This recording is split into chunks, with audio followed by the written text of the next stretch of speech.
The house was quiet when Emily Carter reached for the lamp beside her bed. Rain whispered against the windows, soft and steady, and the clock glowed past midnight.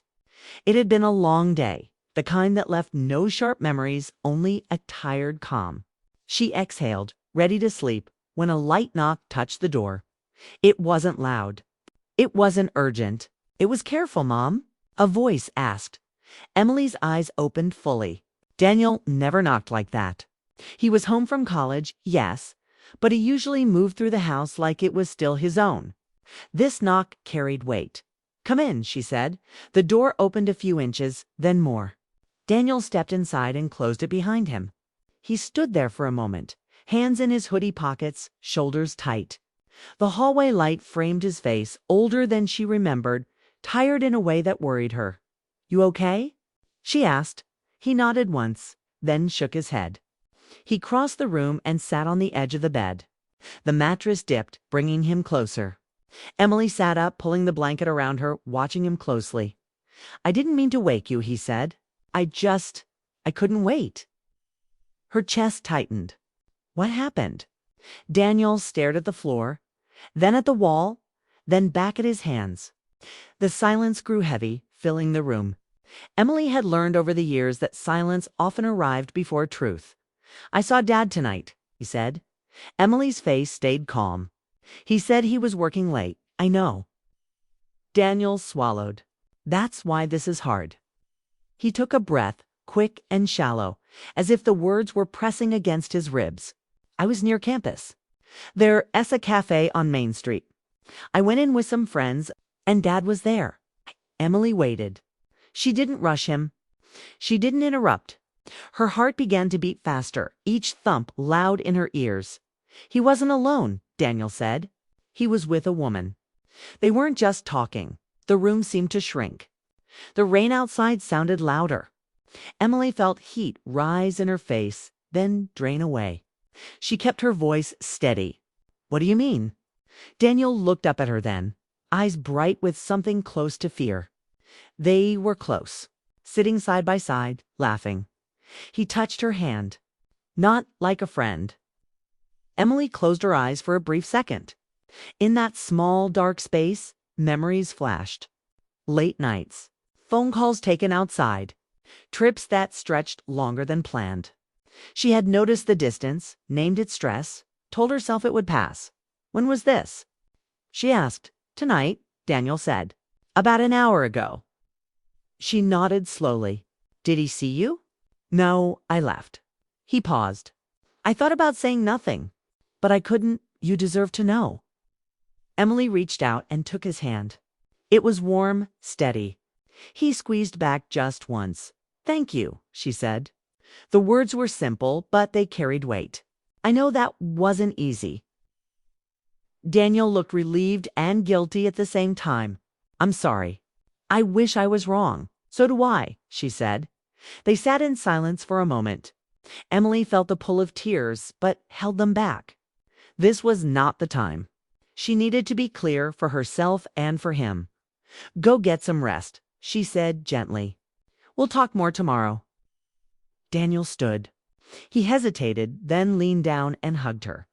It was brief, careful, like he was afraid she might break. When he left the room, he closed the door softly behind him. Emily lay back against the pillows.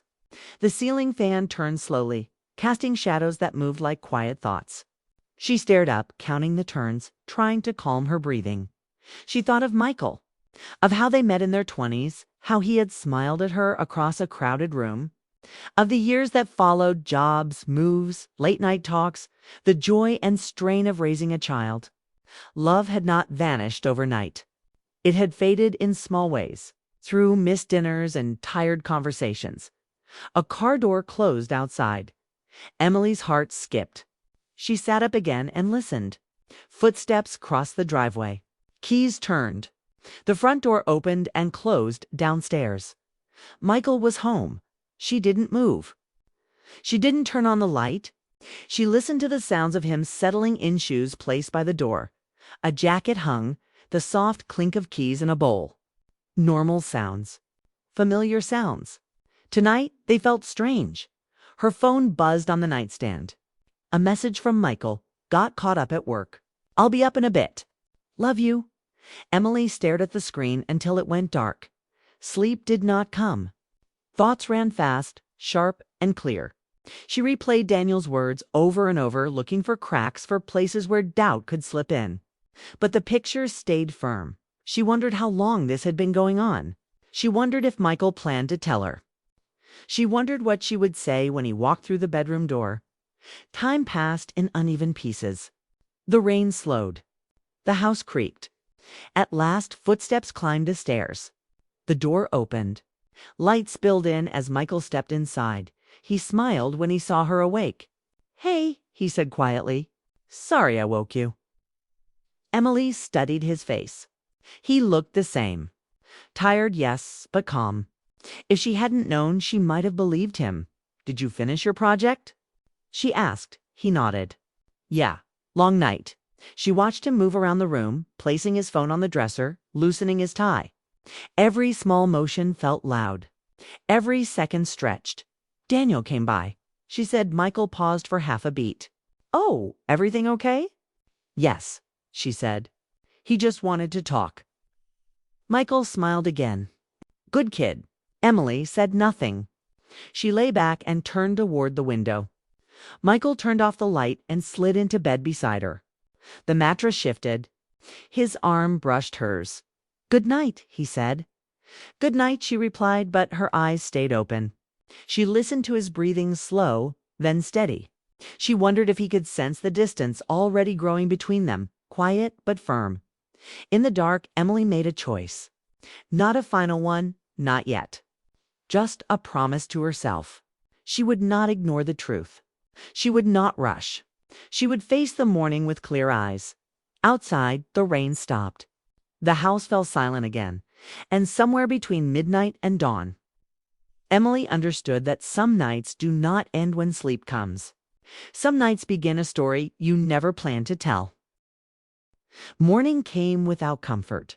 Emily woke before the alarm, the gray light slipping through the curtains. Michael was already up. She heard drawers open, the low sound of running water, the normal rhythm of a weekday that no longer felt normal. She lay still for a moment, breathing slowly, letting the truth settle into place. There would be no pretending today. Downstairs, the smell of coffee filled the kitchen. Michael stood at the counter, phone in hand, tie loose around his neck. He looked up and smiled when he saw her, the same easy smile he had worn for years. It felt distant now, like a picture from another life. Morning, he said. I made coffee. Thanks, Emily replied. Her voice sounded steady, even to her. She poured a cup and sat at the table. The chair felt cold. Everything felt sharp and clear, as if the world had lost its softness overnight. Michael talked about traffic, about a meeting he had later that day. Emily listened, nodding at the right moments, watching his face. She wondered how many mornings like this they had shared while something else grew quietly between them. Michael, she said. He stopped mid-sentence. Yeah, we need to talk. The room went still. He set his mug down slowly and sat across from her. He didn't look surprised. That told her more than words ever could. Daniel saw you last night, she said. She kept her tone calm, not accusing, not weak. At the cafe near campus, Michael's shoulders tightened. He looked down at his hands, then back at her. I see, he said. He told me you weren't alone. Silence stretched between them. The clock on the wall ticked loudly, counting seconds that felt heavy. I wasn't planning to tell you like this, Michael said at last. Emily nodded. But you were planning to tell me. He hesitated. That pause hurt more than a lie would have. I didn't know how. He said. Emily wrapped her hands around the warm mug, grounding herself. Who is she? A colleague, he said. Her name is Laura. How long? Emily asked. Months. He admitted. It started as talking, then more time together. I didn't mean for it to cross a line, but it did, Emily said. Yes. He looked at her then, really looked as if seeing the damage for the first time. I never stopped caring about you, he said quickly. I was confused, lonely. I felt like we were drifting. We were, Emily said. but drifting is not leaving. Michael ran a hand through his hair. I know. I made a mistake. Emily stood and walked to the sink. Outside, the street was waking up. A jogger passed. A bus hissed at the corner. Life moved on, unaware. Do you love her? She asked, not turning around. Michael didn't answer right away. When he did, his voice was quiet. I don't know. That was answer enough. Emily turned back to him. I need space, she said. Today, maybe longer. Michael nodded. I'll stay at a hotel, he said. Or my brother's. Thank you, she said. Daniel came downstairs then, backpack slung over one shoulder. He paused when he saw their faces. Emily gave him a small smile. We're okay, she said. Go to class. He hesitated, then nodded and left. The door closed behind him with a soft click. Michael gathered his things quickly. At the door, he turned back. I'm sorry, he said. For everything. Emily met his eyes. I know, she said. But sorry doesn't fix time. When the door closed, the house felt larger, emptier. Emily stood alone in the kitchen, listening to the quiet. She felt sadness, yes, but also relief. The waiting was over. She spent the day walking. She wandered through the park, past bare trees and benches, damp with dew. She thought about her life, about who she had been before marriage shaped her days. She realized how much of herself she had folded away to keep things smooth. That evening, Michael texted, I'm here if you want to talk. She didn't reply. Days passed. They spoke about practical things. Bills, Daniel's schedule. The house. Emily felt stronger with each clear choice she made. She saw a counselor. She talked to a close friend. She slept better than she had in months. A week later, Michael asked to meet. They chose a quiet cafe, not the one Daniel had seen. Emily arrived early and sat near the window. When Michael walked in, he looked tired, older somehow. They talked honestly. About mistakes. About missed chances. About what could and could not be rebuilt. Michael admitted he had ended the other connection. Emily listened, careful not to let hope rush ahead of reason. I don't know what the future looks like, she said. I only know I won't live in doubt again. I understand, he said. They agreed to take time. No promises. No pressure. Just truth. That night, Emily returned home and stood in the doorway of the bedroom. It looked the same, yet different. She opened the window and let cool air in. She sat on the bed and felt a calm settle over her. She thought of Daniel, of his courage. She thought of herself, of the strength she had found when she stopped looking away. She didn't know how the story would end, but she knew how it would continue, with honesty, with care, and with the quiet confidence that even broken nights can lead to clear mornings.